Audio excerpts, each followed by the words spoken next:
ఇక తెలంగాణ ఆర్టీసీలో సమ్మె సైరన్ మోగే అవకాశాలున్నాయి. ఆర్టీసీ పరిరక్షణ ఇతర సమస్యలపై కార్మికులు సమ్మెకు వెళ్లేందుకు సిద్ధమవుతున్నారు. ఆర్టీసీలో విద్యుత్ బస్సులను ప్రవేశపెట్టడాన్ని నిరసిస్తున్నారు. దీన్ని వ్యతిరేకిస్తూ నల్ల బ్యాజ్లతో నిరసన వ్యక్తం చేశారు. ఆర్టీసీ యాజమాన్యం నుంచి ఎటువంటి స్పందన రాకపోతే సోమవారం సమ్మె నోటీసులు ఇచ్చేందుకు ఆర్టీసీ జేఏసీ సన్నద్ధమవుతోంది. కాంగ్రెస్ అధికారంలోకి వచ్చి ఏడాది పూర్తయినా ఎన్నికల మేనిఫెస్టో ప్రకారం ఆర్టీసీని ప్రభుత్వంలో విలీనం చేయకపోవడంపై అసంతృప్తితో ఉన్నారు.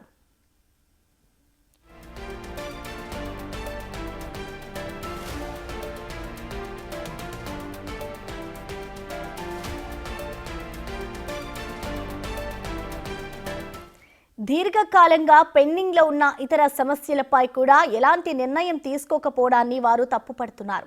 కాలుష్య నివారణ, పర్యావరణ పరిరక్షణ కోసం ఆర్టీసీలో విద్యుత్ బస్సుల కొనుగోళ్లు జరుగుతున్నాయి. ఇప్పటికే 2 డిపోలను విద్యుత్ బస్సులు సమకూరుస్తున్న సంస్థలకే అప్పగించారు. దీనివల్ల ఆర్టీసీ కార్మికుల్ని ఇతర డిపోలకు మారుస్తున్నారు.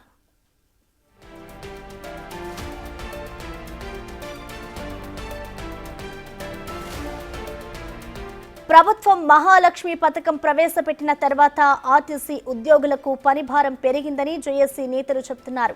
పనిభారం, ఇతర సమస్యలను ప్రభుత్వం దృష్టికి తీసుకెళ్లి పరిష్కరించేందుకు సమ్మె తప్ప మరో మార్గం కనిపించడం లేదని జేఏసీ నేతలు వెల్లడించారు.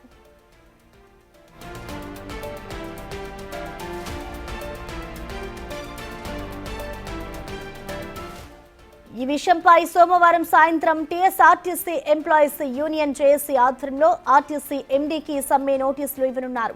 ఆర్టీసీని ప్రభుత్వంలో విలీనం చేయాలనే డిమాండ్తో పాటు మరికొన్ని సమస్యలను పరిష్కరించాలని కోరుతున్నారు. ప్రభుత్వం నుండి సానుకూల నిర్ణయం రాకపోతే మార్చి మొదటి వారం నుంచి సమ్మె చేసే యోచనలో ఉన్నట్లుగా తెలుస్తోంది.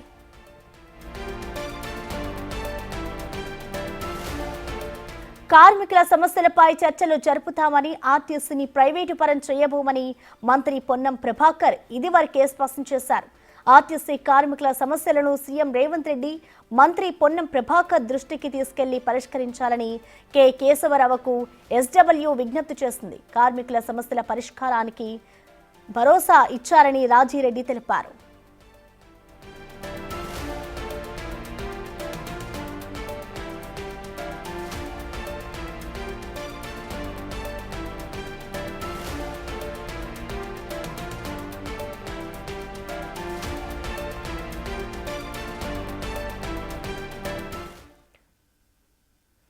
దీనిపై మరింత సమాచారాన్ని మా ప్రతినిధి సాగర్ లైవ్ అందిస్తారు. సాగర్, అసలు ఆర్టీసీ కార్మికుల డిమాండ్స్ ఏంటి? వారు ఎందుకు సమ్మె చేద్దాం అనుకుంటున్నారు? సాగర్,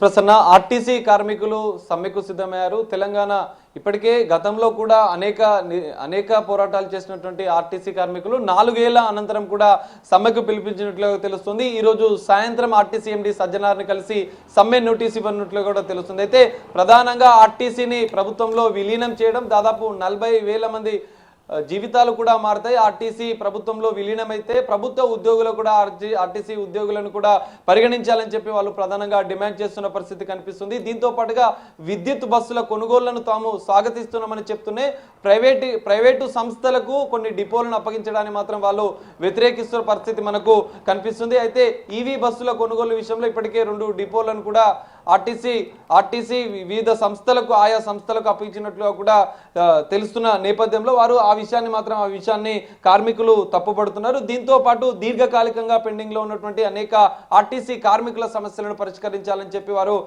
సమ్మె నోటీసులో కూడా పేర్కొనే అవకాశం కూడా మనకు కనిపిస్తుంది. ఈ నేపథ్యంలో ఇప్పటికే ఈ విషయం పైన కూడా అధికారులకు అనేక మార్లు వాళ్ళు వెల్లడించారు. సమ్మె ఇస్తున్నట్లు కూడా వాళ్ళు ముందుగానే చెప్పిన పరిస్థితి కూడా కనిపిస్తుంది. ఈ నేపథ్యంలో ఆర్టీసీని ప్రభుత్వంలో విలీనం చేసే అంశాన్ని కూడా ప్రభుత్వం సానుకూలంగా స్పందించాలని చెప్పి వాళ్ళు కోరుతున్న పరిస్థితి మనకు కనిపిస్తుంది. అయితే కాలుష్య నివారణకు, పర్యావరణ పరిరక్షణకు ఆర్టీసీ విద్యుత్ బస్సులను మేము స్వాగతిస్తున్నామని చెప్తూనే ఇటు ప్రైవేటు సంస్థలకు డిపోలను అప్పగించాడని మాత్రం వాళ్ళు కార్మికులు వ్యతిరేకిస్తున్న పరిస్థితి మనకు కనిపిస్తుంది. గతంలో రెండు మూడు రోజుల క్రితమే నల్ల బ్యాడ్జీలతో వాళ్ళు నిరసన వ్యక్తం చేశారు. విద్యుత్ బస్సుల కొనుగోళ్లకు ఆ సంస్థలకు డిపోలను అప్పగించడాన్ని మాత్రం వాళ్ళు వ్యతిరేకిస్తున్న పరిస్థితి అయితే మనకు కనిపిస్తుంది. 2 రోజుల ముందే అధికారులకు తమ సమస్యలను వెల్లడించాం, దీనిపైన సానుకూలంగా స్పందించాలని చెప్పి వాళ్ళు కోరుతున్న పరిస్థితి కూడా కనిపిస్తుంది. ఇప్పటికే కేశవరావుని కలిసి ఆర్టీసీ కార్మికుల సమస్యలపైన వివరించినటువంటి కార్మిక సంఘాలు జేఏసీగా ఏర్పడి కూడా సమ్మె నోటీసు ఇచ్చేందుకు సిద్ధమయ్యారు. అయితే ఈ నేపథ్యంలో మనం చూసుకోవచ్చు, గతంలో కూడా అనేక పోరాటాలు చేసిన ఆర్టీసీ కార్మికులు ఎట్టకేలకు తమ సమస్యల పరిష్కారానికి సమ్మె తప్ప వేరే మార్గం లేదనే యోచనలో ఉన్నట్లుగా కూడా వాళ్ళు స్పష్టం చేస్తున్న పరిస్థితి మనకు కనిపిస్తుంది. అయితే ప్రధానంగా చూస్తే ప్రభుత్వంలో ఆర్టీసీ విలీనంతో పాటుగా విద్యుత్ బస్సుల కొనుగోలు చేస్తున్నటువంటి సంస్థలకు ఆయా డిపోలను వారికే అప్పగించడాన్ని మాత్రం వాళ్ళు ప్రధానంగా వ్యతిరేకిస్తున్నారు. ఆర్టీసీకి 5,000 కోట్ల రూపాయలను కేటాయించాలని కూడా వాళ్ళు సమ్మె నోటీసులో పేర్కొనే అవకాశం కూడా మనకు కనిపిస్తుంది. అయితే ఆర్టీసీ కార్మికుల టీఏ-డిఏలతో పాటుగా మరికొన్ని దీర్ఘకాలికంగా ఉన్నటువంటి రిటైర్డ్ అయిన ఉద్యోగులకు సంబంధించినటువంటి కొన్ని సమస్యలను కూడా వాళ్ళు నోటీసులో పేర్కొన్నారు.